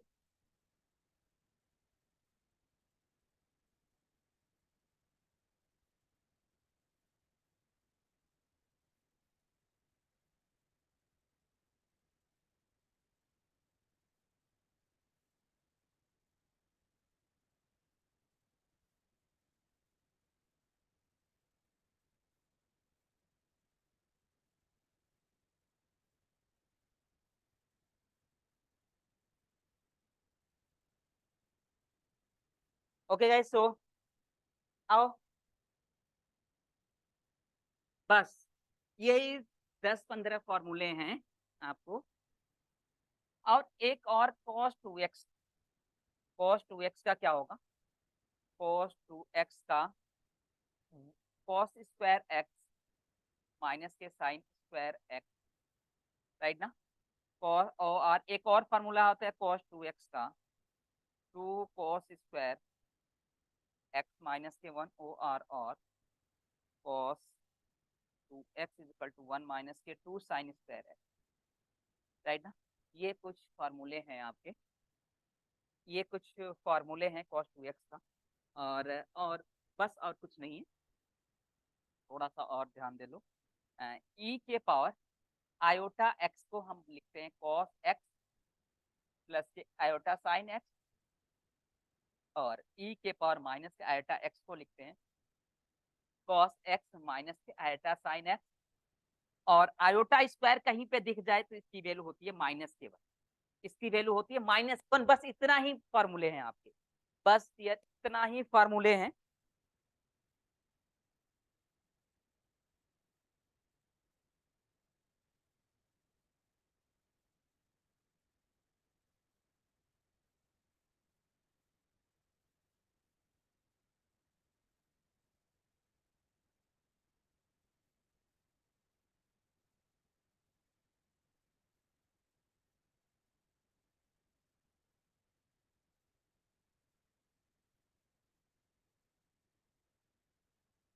ओके, आयोटा स्क्वायर की वैल्यू क्या हो जाएगी -1। तो this is all about your formula, जो बार बार आपको चेंज करेगा, बार बार आपको दिक्कत पैदा करेगा। तो क्यों ना इसको यार आज घर पे जाना ना, मेरी बात मानना, जिसको आता है उसके लिए तो कुछ कुछ है ही नहीं, जिसको नहीं आता है ना तो थोड़ी सी ना जाकर के प्रैक्टिस कर लेना है, बस इतना ही करना है आपको। आपसे ज्यादा चीजें नहीं मांग रहा हूँ, बस यही है कि ये फॉर्मूले को थोड़ा सा रिपीट कर लेना, लिख लेना। और मैं खास तौर से जो बैकग्राउंड के जो हमारे बच्चे हैं, वो थोड़ा सा उनके लिए मैंने इतना टाइम दिया, नहीं तो जो मैथमेटिक्स बैकग्राउंड के बच्चे हैं उनको तो सारी चीजें आती है। ओके, सो फिर कोई डिफरेंस नहीं रह जाएगा कि कौन बायो बैकग्राउंड का है, कौन मैथमेटिक्स बैकग्राउंड का है। अगर इस पे थोड़ा सा होल्ड कर लिया ना, सब हमारे लिए इक्वल फुटिंग पे। ओके, सो आइए अब कोर टॉपिक स्टार्ट।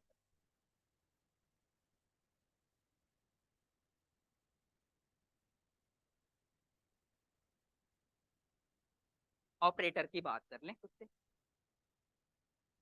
जहां से क्वेश्चंस आता है। अभी तक तो हम वहां की बातें कर रहे थे बेटा, कि जहां से क्वेश्चंस बनाने के लिए जो जो टूल्स होगा वो चीजें हमने देखा।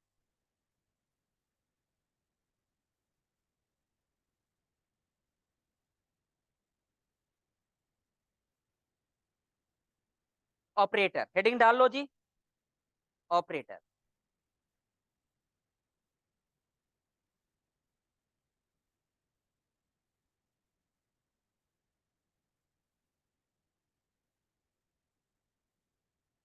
ऑपरेटर, तो क्या होता है ऑपरेटर, क्या होता है ऑपरेटर, राइट। तो operator is the mathematical tool. Operator heading डाल देते हैं, ऑपरेटर। अभी एक एक पॉइंट को समझेंगे हम लोग। Operator is a mathematical tool which is operated on a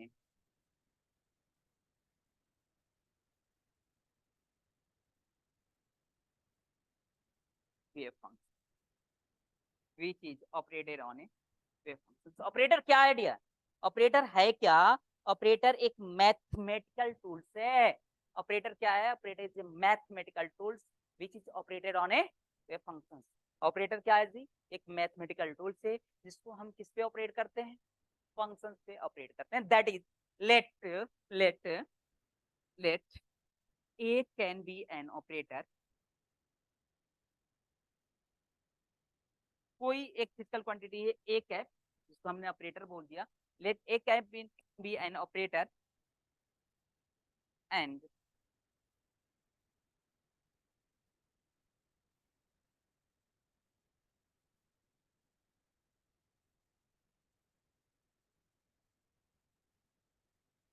let A cap be an operator and psi x be an wave function and psi x be an wave function।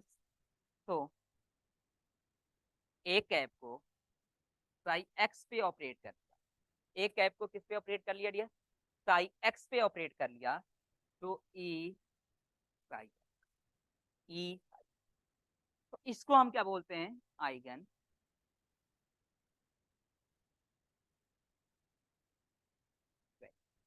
Eigen. एक app को किसी function पे operate करने, एक app को किसी function पे operate करने के बाद जो वैल्यू मिलती है इसको आइगन वैल्यू है, और जो फंक्शन मिलता है इसको आइगन फंक्शन के नाम से जाना। एक ऐप को किसी फंक्शन से ऑपरेट करने के बाद S I is equal to, S I is equal to, S I is equal to,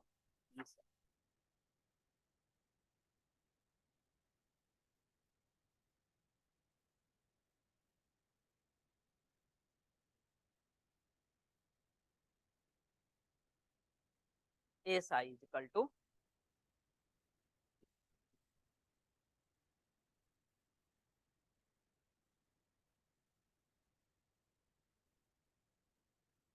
S I is equal to E psi. अब देखो ई क्या है, आइगन वैल्यू बोलते हैं, अब फंक्शन इसको हम क्या बोलते हैं, आइगन, आइगन फंक्शन बोलते हैं, साई को क्या बोलेंगे, आइगन। अब थोड़ी सी हम फीलिंग लेते हैं भाई कि आइगन वैल्यू कहते हैं रियल में। अच्छा आइए जरा हम थोड़ा सा इसको रियल लाइफ से कनेक्ट भी करते हैं। आइगन वैल्यू का मतलब क्या होता है, फिजिकल मीनिंग क्या होता है। सपोज करना जरा आपको बचपन में 100 रुपए की नोट मिलती थी या 10 रुपए की नोट मिलती थी, मान लो 10 रुपए की नोट मिली, बचपन की मैं बातें याद दिलाता हूँ। तो 10 रुपए की नोट मिलती थी, तो आप मुझे बताना जरा कहाँ लेकर के जाते थे उस 10 रुपए की नोट को, किसी को दे देते थे या कहीं लेकर के उसको यूज करने के लिए जाते थे, कहाँ पे जाते थे, दुकान पे, दुकान पे भी जाते तो किसको देते थे, जो जिस दुकान पे कोई भी खड़ा रहता था उसको देते थे, या जो शॉपकीपर होता था उसको देते थे, किसको देते थे, शॉपकीपर को देते थे। आप शॉपकीपर पे क्या कर दिया, ऑपरेट कर दिया, मतलब शॉपकीपर को दे दिया, मतलब शॉपकीपर के ऊपर क्या कर दिया, इस 10 रुपये को क्या कर दिया, ऑपरेट कर दिया। अब इस 10 रुपये को के एवज में वो कुछ ना कुछ वैल्यू देगा। अगर मान लो 10 रुपए, एक एक रुपए के एक एक चॉकलेट भी लिया तो 10 चॉकलेट लिया, या 10 रुपए वाली एक डेयरी मिल्क ले लिया तो एक ही मिल गया, राइट ना। या 5 रुपए वाली जो अगर कोई टॉफी लिया तो 2 मिल गई। मतलब इस 10 रुपए के एवज में, इस 10 रुपए के एवज में कुछ ना कुछ वैल्यू देता था। मान लो एक एक रुपए वाली चॉकलेट दिया तो 10 चॉकलेट दे दिया। फिर अब बताना जरा ये 10 रुपया दे के ये शॉपकीपर ही रहेगा या प्राइम मिनिस्टर बन जाएगा, वही रहेगा, शॉपकीपर का शॉपकीपर ही रहेगा भाई। बातें समझ में आ रही है ना। तो इस 10 रुपया के एवज में जो वैल्यू मिल रहा है, राइट ना, इस 10 रुपया ऑपरेट करने से जो वैल्यू मिल रहा है, इसको हमने क्या बोल दिया, इसको हम आइगन वैल्यू बोल दिया। तो हमने क्या बोला, आइगन वैल्यू। अच्छा, इस 10 रुपया को हम शॉपकीपर को ही क्यों दिए, इसलिए दिए कि हमें पता है कि हमारे जो नीड की चीजें, are you getting my point or not, जो हमारी नीड की चीजें है किसके पास है, शॉपकीपर के पास है।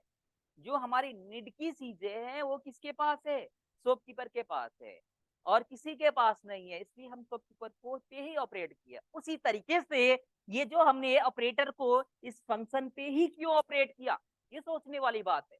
इस ऑपरेटर को इस फंक्शन पे ही क्यों ऑपरेट किया, क्योंकि यार हमें पता है, हमें क्या पता है कि अभी शुरू शुरू में हम इसी की बात कर रहे थे कि वे फंक्शन के पास ही क्वांटम पार्टिकल की सारी इंफॉर्मेशन है। अगर क्वांटम में बात करें कि तो सारी की सारी इंफॉर्मेशन कौन कंटेन करता है, वे फंक्शंस। जिस तरीके से यहाँ पे इस इंसान की नीड की चीजें इस शॉपकीपर के पास है वही देगा, उसी तरीके से क्वांटम में इसी के पास, वे फंक्शंस के पास ही सारी की सारी इंफॉर्मेशन है। इसीलिए इस ऑपरेटर को वे फंक्शंस पे ही ऑपरेट किया। ऑपरेट करने के बाद जो वैल्यू मिला वो आइगन वैल्यू, और जो फंक्शंस मिला उसको आइगन फंक्शन के नाम दिया। जिस तरीके से यहाँ 10 रुपया का ऑपरेट करने के बाद जो वैल्यू मिली उसको eigenvalue. Are you getting my point, I hope you understand. Okay, चलें आगे, आगे मूव करें। यस,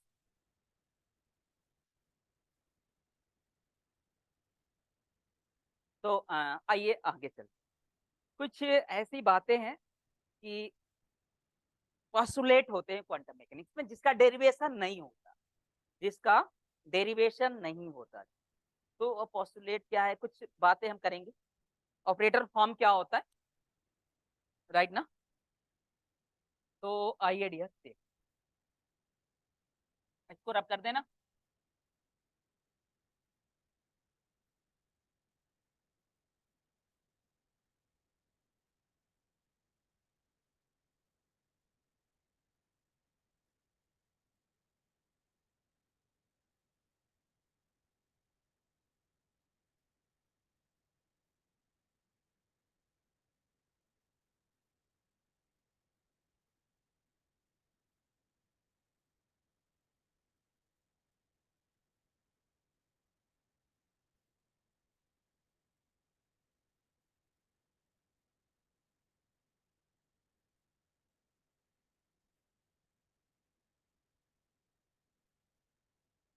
ओके, सो आइए आगे आगे मूव करते हैं, राइट ना। अभी मैंने बोला था क्लासिकल और क्वांटम। क्लासिकल मैकेनिक्स में जो फिजिकल क्वांटिटी हम ऑब्जर्व करते हैं ना, जैसे हम position, momentum, kinetic energy, potential energy, total energy, right ना। तो क्लासिकल मैकेनिक्स में हम इसको ऑब्जर्वेबल का नाम देते हैं। जैसे हेवी पार्टिकल के लिए जो फिजिकल प्रॉपर्टी आप ऑब्जर्व करते थे बचपन में, position, momentum, kinetic energy, potential energy, इसको हम ऑब्जर्वेबल के नाम से जानते हैं। किसके नाम से जानते हैं? ऑब्जर्वेबल के नाम से जानते हैं। किसमें? क्लासिकल। लेकिन इसी ऑब्जर्वेबल को क्वांटम मैकेनिकली, अगर क्वांटम पार्टिकल के लिए ऑब्जर्व करते हैं ना, तो इसी को हम क्या बोलते हैं? ऑपरेटर का नाम, ऑपरेटर के नाम से जानते हैं, राइट। इसको पोजीशन ऑपरेटर बोलेंगे, मोमेंटम ऑपरेटर बोलेंगे, काइनेटिक एनर्जी ऑपरेटर बोलेंगे, पोजीशन ऑपरेटर बोलेंगे, पोटेंशियल एनर्जी ऑपरेटर बोलेंगे। Are you getting my point or not? Means मैं ये बोल सकता हूँ कि to every observable in classical mechanics they correspond to an operator in quantum mechanics. To every observable in classical mechanics they correspond to an operator in quantum mechanics. जो classical mechanics में जो physical property observe करते हो, position, momentum, kinetic energy, potential energy, इनको quantum mechanics में हम इसको क्या बोलते हैं? ऑपरेटर का नाम देते हैं। तो लिखो जरा, to every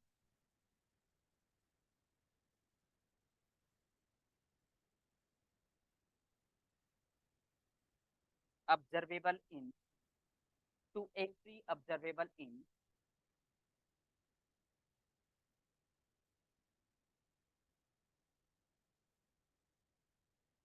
to every observable in classical mechanics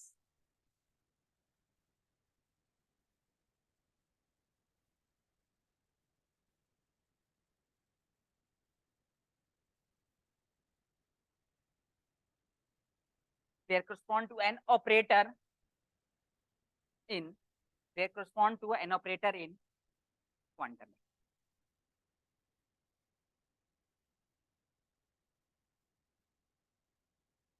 They correspond to an operator in quantum mechanics. चलिए यहाँ पे लिखिए observable,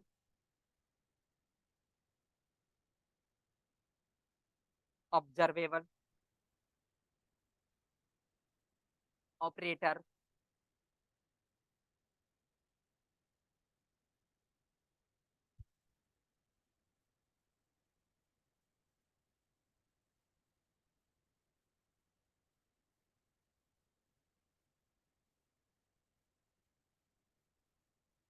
operation, observable operator and operation.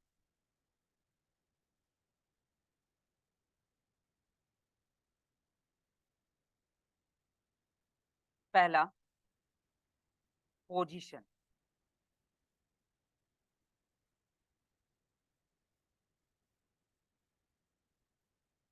पहला क्या है? पोजीशन। पोजीशन को हम किससे रिप्रेजेंट करते हैं? एक्स से रिप्रेजेंट करते हैं, वाई से रिप्रेजेंट करते हैं, या ऑब्जर्वेबल में पोजीशन को हम एक्स वाई जेड से रिप्रेजेंट करेंगे। एक्स एक्सिस के अलॉन्ग पोजीशन, वाई एक्सिस के अलॉन्ग पोजीशन, जेड एक्सिस के अलॉन्ग पोजीशन। ऑपरेटर में हम इसका एक अलग से सिंबल होता है, कैप ऑपरेट कर देते हैं, और ये सिंबल बताता है कि अगर किसी ऑब्जर्वेबल के ऊपर कैप लगा देते हैं तो वो ऑपरेटर बन जाता है। X cap, y cap and operation. Operation का मतलब इसको किसी, इस ऑपरेटर को किसी फंक्शंस पे ऑपरेट कैसे करते हैं। राइट। तो ऑपरेशन में अगर इसको किसी फंक्शन पे ऑपरेट करते हैं ना, पोजीशन ऑपरेटर को किसी फंक्शन पे ऑपरेट करते हैं ना, तो फंक्शन में डायरेक्ट जाकर के क्या हो जाता है, मल्टीप्लाई का काम करता है। ये फंक्शन में क्या करता है डियर, मल्टीप्लाई का काम करता है। तो यहाँ पे हेडिंग यहाँ पे लिख लो, ऑपरेशन में मल्टीप्लीकेशन इसका काम करता है डियर, मल्टीप्लीकेशन का काम करता है। मल्टीप्लाई हो जाता है, ये मल्टीप्लीकेशन का काम करता है। सो आइए देखते हैं, जैसे फॉर एन एग्जांपल, कोई एग्जांपल ले लेते हैं। Psi x is equal to sine, psi x is equal to क्या है, साइन। इस इसके ऊपर कोई ए कैप की जगह पे क्या है, ए कैप कोई ऑपरेटर ले लिया, एक्स कैप कोई ऑपरेटर ले लिया, क्या ऑपरेटर क्या है, पोजीशन ऑपरेटर, राइट ना। तो ए कैप को किसी फंक्शन से ऑपरेट करते हैं, इस ऑपरेटर को किसी फंक्शन से ऑपरेट कर दें, तो देखो ए कैप की जगह पे क्या है, एक्स कैप। साई एक्स की जगह पे क्या है, साइन।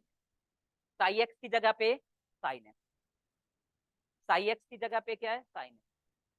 तो इस फंक्शन पे इस ऑपरेटर को ऑपरेट करने के बाद ये क्या क्या होगा भाई, इस फंक्शन पे इस ऑपरेटर को ऑपरेट करने के बाद क्या होगा, देखना जरा, ये फंक्शन में डायरेक्ट जाकर के मल्टीप्लाई करने का काम। तो अब देखना एक्स साइन, इस ऑपरेटर को इस फंक्शन पे ऑपरेट करते हैं, इस फंक्शन पे इस ऑपरेटर को ऑपरेट करने के बाद क्या मिलेगा, एक्स साइन, एक्स साइन। ये जाकर के मल्टीप्लीकेशन का काम, ये किसका काम करेगा डियर, मल्टीप्लीकेशन। मल्टीप्लाई हो गया ना, ये फंक्शन में जाकर के क्या हो गया, ये ऑपरेटर मल्टीप्लाई हो। जैसे एक और एग्जांपल लेते हैं, एक और एग्जांपल लेते हैं, X A cap is equal to, A cap is equal to X cap, और psi x is equal to X square. तो अब देखना जरा, A cap psi x is equal to, A cap की जगह पे क्या लिख दे, एक्स कैप, और साई एक्स की जगह पे क्या लिख दे, एक्स स्क्वायर। तो इसको इस ऑपरेटर को इस फंक्शन पे ऑपरेट करने के बाद ये मल्टीप्लाई हो जाएगा। तो कैसे हो जाएगा, x into x square, x into x square क्या हो जाएगा, x, x into x square क्या हो जाएगा, एक्स क्यूब हो जाएगा, एक्स इंटू एक्स स्क्वायर क्या हो जाएगा डियर, एक्स क्यूब हो जाएगा।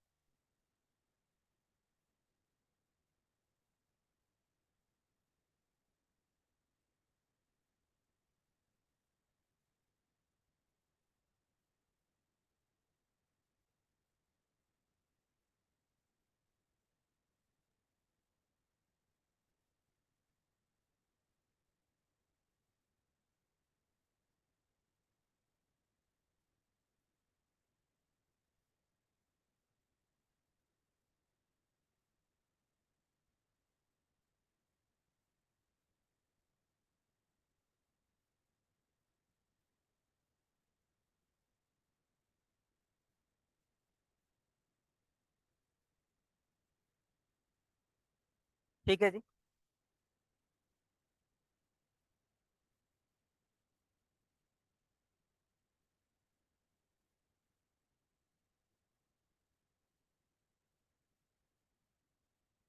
आइए,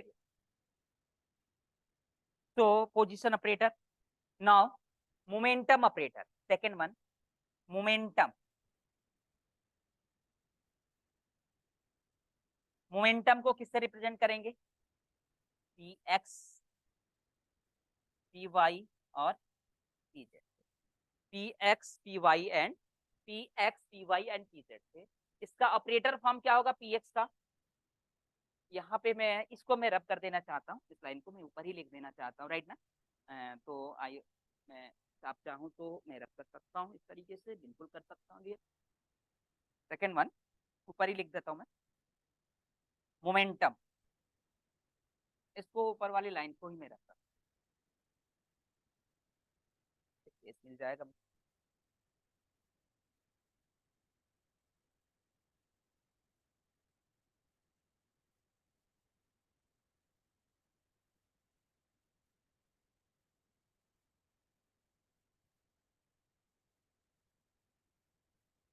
observable operator operation,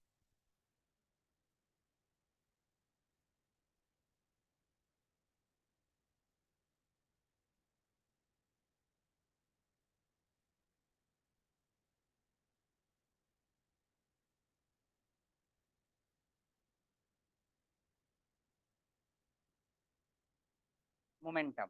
second one की बात करें, मोमेंटम।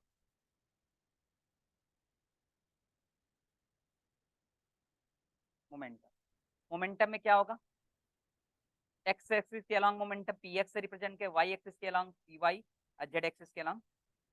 ऑपरेटर फॉर्म में क्या होगा, p x cap, p y cap, and p Z cap.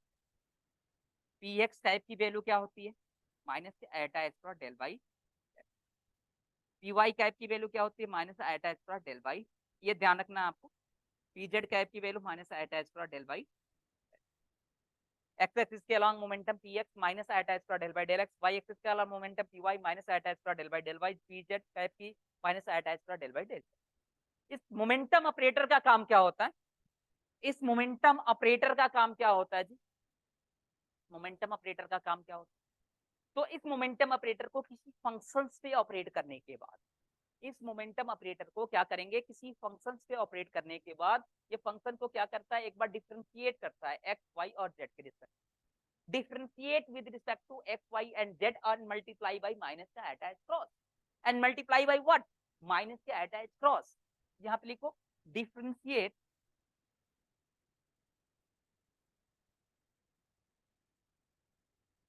with respect to x, y and z and multiply by and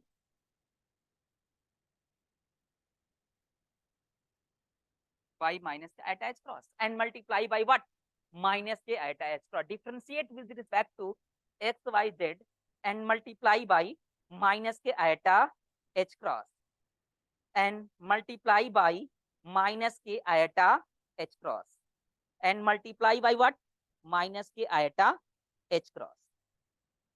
ठीक है जी, देखो डेल बाई डेल एक्स क्या है, डेल बाई डेल वाई क्या है, डेल बाई डेल जेड क्या है, this is your differential operator. और डिफरेंशियल ऑपरेटर का काम क्या होगा डियर, डिफरेंशिएशन करने का काम होगा। ये फंक्शंस को क्या करेगा, डिफरेंशिएट करेगा with respect to x y and z, और इसमें किससे मल्टीप्लाई हो जाएगा, माइनस आइटा एच क्रॉस से।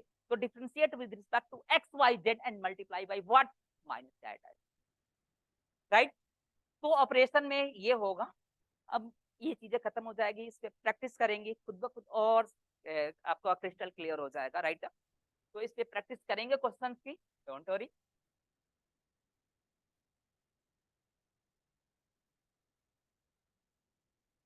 चलिए, एंड अब देखिएगा जरा, कैनेटिक एनर्जी, कैनेटिक एनर्जी का नाम सुना है ना, होगा ना आपने, कैनेटिक एनर्जी का नाम सुना होगा ना। देखिए कैनेटिक एनर्जी क्या होती है dear, kinetic energy half m v square. Kinetic energy क्या होती है, हाफ एम वी स्क्वायर। ये भी नाम सुना होगा, E इज इक्वल टू क्या होता है, एम इंटू वी। तो V इज इक्वल टू क्या होगा, P बाई एम। तो V square is equal to क्या होगा, P square by m. V square is equal to क्या हो जाएगा, P square by m. V square की वैल्यू यहाँ पे ले जाकर के पुट कर दो, तो कैनेटिक एनर्जी क्या होगा, kinetic energy half m, V square की जगह पे क्या हो जाएगा, P square by m square. तो m से m क्या हो जाएगा, कैंसिल आउट हो जाएगा, P स्क्वायर बाई 2। तो kinetic energy is equal to, kinetic energy is equal to क्या हो जाएगा, P स्क्वायर बाई 2, राइट ना। कैनेटिक एनर्जी क्या हो जाएगा, P स्क्वायर बाई 2 है। तो देखो कैनेटिक एनर्जी, कैनेटिक आज के बाद भूल जाना कि हाफ एम वी स्क्वायर, जब भी क्वांटम में मैं बात करूंगा तो हाफ एम वी स्क्वायर नहीं, हाफ एम वी स्क्वायर नहीं लिखना। अब कैनेटिक एनर्जी क्या होगी, P square by 2m, P square by 2m। ये ध्यान रखना, मैं इसको फोर्स दे करके बोल रहा हूँ आपको कि आप हाफ एम वी स्क्वायर भूल जाना। अब कैनेटिक एनर्जी जब भी मैं आपसे बोलूं तो आपके दिलो दिमाग में P स्क्वायर बाई 2m आना चाहिए, न कि हाफ एम वी स्क्वायर आना चाहिए। बचपन की बातें, इस बात से भूल भी जाओ काम चलेगा, राइट ना। हाँ, P square by 2m, x axis के अलॉन्ग। तो कैनेटिक एनर्जी को हम T से रिप्रेजेंट करेंगे, राइट ना। कैनेटिक एनर्जी को किससे रिप्रेजेंट करूंगा मैं, T से। कैनेटिक एनर्जी को T से रिप्रेजेंट करेंगे, तो एक्स एक्सिस के along kinetic energy, y axis के अलॉन्ग कैनेटिक एनर्जी, या जेड एक्सिस के अलॉन्ग कैनेटिक एनर्जी को किससे रिप्रेजेंट करेंगे, Tx, Ty and Tz। Tx, Ty and Tz से। तो Tx लिखूंगा तो यहाँ पे Px लिख दूंगा, Ty लिखूंगा तो यहाँ पे Py स्क्वायर बाई 2m लिख दूंगा, और पी जेड लिखूंगा तो P Z square by 2m लिख दूंगा, राइट ना। This is your kinetic energy along X axis, this is your kinetic energy along Y axis, this is your kinetic energy along Z axis. तो T x T Y T Z मतलब P x square by 2m, P Y square by 2m, P Z square by P x square by 2m, P Y square by 2m और P Z square by. Now second, third one की अगर मैं बात करूं, kinetic energy.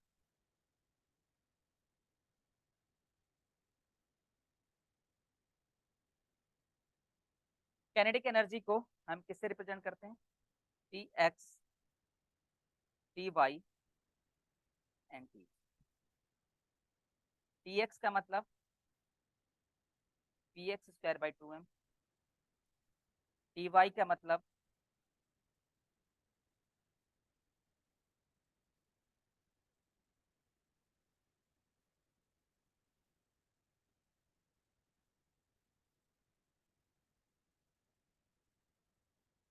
P Z square by 2m। T x T y and T z, p x square by 2m, P Y square by 2m, P Z square by. अब देखना जरा इसका T x क्या है, इसका ऑपरेटर फॉर्म क्या होगा? T Y क्या है एंड टी जेड क्या है, इसका ऑपरेटर फॉर्म क्या होगा? इसका ऑपरेटर फॉर्म क्या होगा? तो अब आइए जरा हम पी एक्स की ही बात कर लें। टी एक्स क्या लिखा हुआ भाई? पी एक्स स्क्वायर बाई, तो टी एक्स का है पी एक्स का है स्क्वायर बाई 2, ये आ जाएगा। क्योंकि पी एक्स की वैल्यू क्या जानते हो आप? पी एक्स की वैल्यू अभी कुछ देर पहले देखा था ना, पी एक्स की वैल्यू यहाँ से क्या है? Minus iota h cross del by del x है ना बेटा, minus iota h cross del by del x. तो पी एक्स स्क्वायर क्या हो जाएगा? पी एक्स स्क्वायर क्या हो जाएगा? इसका प्लस कर दो, minus iota h cross del by del x का स्क्वायर कर दें, minus iota h cross del by del x का स्क्वायर कर दें, तो माइनस माइनस क्या हो जाएगा? प्लस हो जाएगा, आयोटा स्क्वायर हो जाएगा, एच क्रॉस स्क्वायर हो जाएगा del two by del x square, right ना। आई माइनस का स्क्वायर क्या हो जाएगा? प्लस हो जाएगा, eta square H cross square, देखो D two by D X square, क्योंकि इसका स्क्वायर करेंगे तो D two by D X square. अभी कुछ देर पहले जो मैंने फार्मूले लिखवाया था, जो फार्मूला क्या, जो चार्ट था, वो लास्ट में मैं एक मेंशन किया था, आयटा स्क्वायर की वैल्यू क्या होती है? माइनस के वन। आयटा स्क्वायर की वैल्यू क्या होती है? माइनस के वन। तो माइनस हो जाएगा, आयटा स्क्वायर की वैल्यू माइनस आ जाएगा, एच क्रॉस स्क्वायर आ जाएगा और del del two by del x square आ जाएगा, del two by del x square आ जाएगा। तो this is your P x square, this is your P x square. P x square की value यहाँ पे ले जाकर के पुट कर दो, पी एक्स स्क्वायर की वैल्यू ले जाकर के पुट कर दो, टी एक्स इक्वल टू, तो यहाँ से माइनस के एच क्रॉस स्क्वायर आ जाएगा, माइनस के एच क्रॉस स्क्वायर आ जाएगा बाई 2m आ जाएगा, बाई 2m आ जाएगा, और यहाँ से क्या आ जाएगा? Del two by del x square. तो यहाँ से क्या आ जाएगा? माइनस के H cross square by 2m, minus के H cross square by 2m del two by del x square, minus के H cross square by 2m del two by del Y square and T Z cap.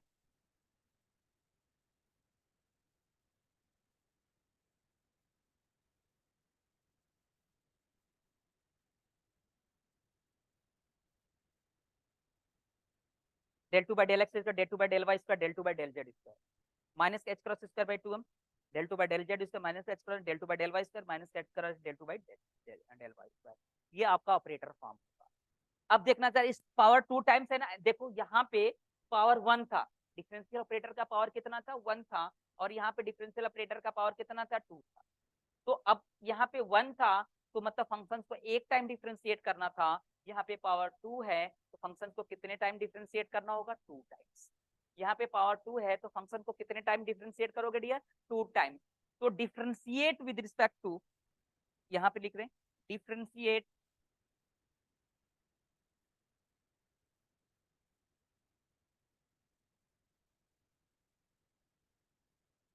Two times with respect to x, y and z, and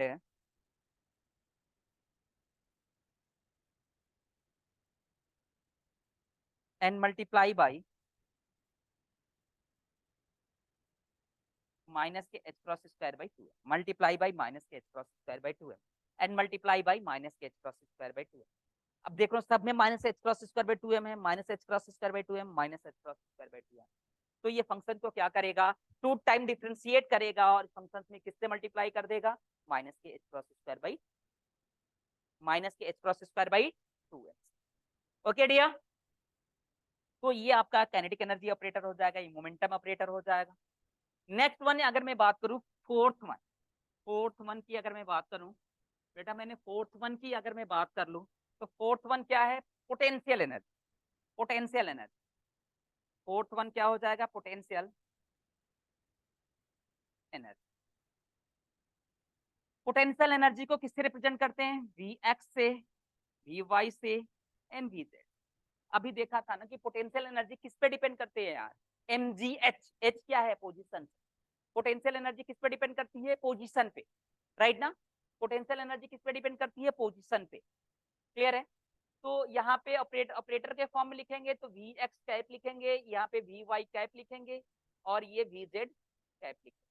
और potential energy किस पे depend करता है, position पे। और कुछ देर पहले आपने पोजीशन ऑपरेटर का ऑपरेशन देखा था, अगर आपको याद होगा पोजीशन ऑपरेटर का काम क्या होता है, मल्टीप्लिकेशन। जो फर्स्ट पॉइंट ही था अभी जो मैं नोट करा रहा हूं उसमें फर्स्ट पॉइंट था कि पोजीशन ऑपरेटर का काम क्या है, मल्टीप्लिकेशन। और ये पोटेंशियल एनर्जी ऑपरेटर पोजीशन पे डिपेंड करता है, मतलब इसका भी काम क्या होगा, मल्टीप्लिकेशन। मल्टीप्लिकेशन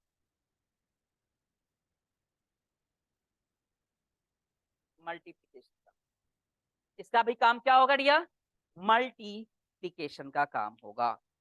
तो गाइस ये आपके कुछ ऑपरेटर थे। तो आज हमने बहुत बेसिक बातें की।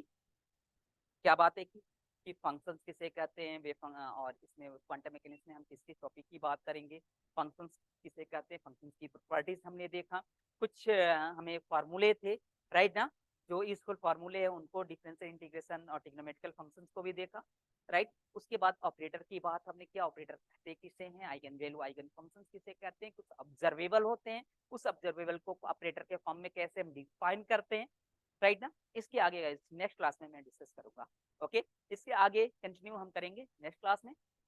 ओके डियर, अगर किसी को किसी तरीके की कोई क्वेरी हो बेशक मुझसे पूछ सकता है, अभी मैं उसके लिए मैं खड़ा हूँ, वो मुझसे पूछ सकता है यहीं पे अनम्यूट करके। अदरवाइज नेक्स्ट क्लास में इसके आगे कंटिन्यू करेंगे।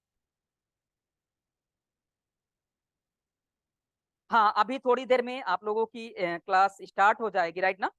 अभी थोड़ी देर में जो आपका शेड्यूल गया होगा ऑर्गेनिक की, उसकी भी क्लास थोड़ी देर में चलेगी, तो आप लोग कनेक्ट हो जाना। हाँ, Navita, Neetu, Priya, Ankit, Rana, Redmi Note 7S Raj, have you any problem dear, किसी तरह की कोई प्रॉब्लम है आपको? अगर किसी तरीके की कोई प्रॉब्लम हो आप मुझसे बता सकते हो, बोल सकते हो, पूछ सकते हो बेहिचक, कहीं भी किसी तरीके के डाउट्स नहीं होने चाहिए। मैं एक्सपेक्ट करता हूँ आपसे कि आप मुझसे पूछोगे, राइट ना। तो ठीक है डियर, फिर नेक्स्ट क्लास में मिलते हैं आपसे। ओके।